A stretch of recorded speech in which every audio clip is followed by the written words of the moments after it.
Hello and welcome to How to Write a Short Film with me, Anthony Hett, the film coach. In this episode, I'm going to be discussing the importance of writing for your readers. Now, what do I mean when I say writing for your readers? Let's start with what I don't mean. What I don't mean is that you should be writing a film that you think an audience wants to see.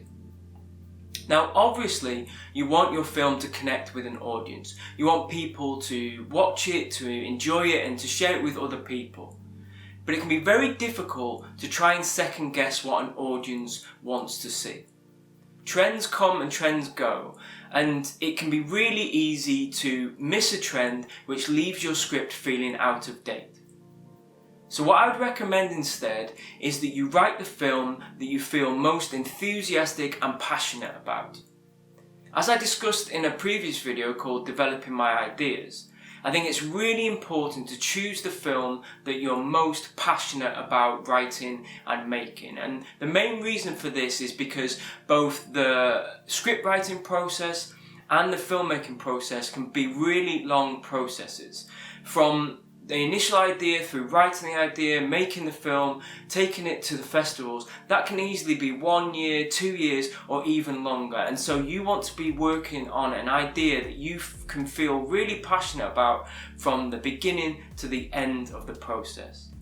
I'd also highly recommend that you try to make the film that you would want to go and see. So if you were going to go to the cinema tomorrow and watch a film, then what film would it be? What happens, what's it about? And maybe that's the film that you can make.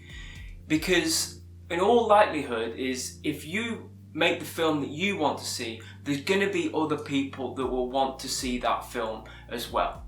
So what I'm not saying is to go and write and make a film that you think people want to watch, but to make a film that you want to make and you want to watch. So that's what I'm not saying. So what am I saying exactly? What I'm saying is that it's important to think about the different people who are going to be reading your scripts and the information that they will need to gather from them. So if you're the writer and director, then there's going to be a lot of information that's in your head that's not going to make it into the script. Now that's fine, and it's fine for you as the writer and director. You've got all that information in your head, and maybe you've got it in your notes somewhere, maybe you've got a storyboard and a shot list, etc. But think about all the different people that are going to be reading your script. Producers, cinematographers, actors, costume design, set design, and so on. All of these people are going to read your script, and they're all going to need information that's specific to them and to their role. So I think it's really important that you think about who is going to read your script. However, that's not to say that you should just start cramming in every thought and every idea into your script. That's going to bloat your script, it's going to make it dense, it's going to make it hard to read. You want to remember to keep those white spaces in your script. Find that balance. Make sure that you put in all the information that is needed, but you don't put in anything that's not necessary. So when you're polishing your script and you're getting ready for that final shooting script, give a thought to all the people who will be reading that script and think about what information they will require in order to fulfill their roles to the best of their ability. But also remember that there are other places for that extra information that doesn't make it into the script.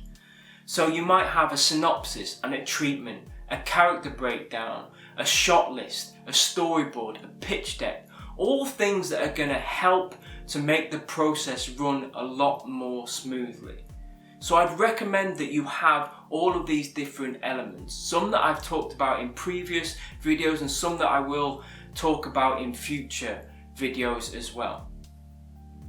So the important thing to remember, when I say writing for your reader, what I mean is think about the cast and crew that are going to read your script and what information they will require. And if that information is not in the script, then make sure that you provide them with that information in some other way.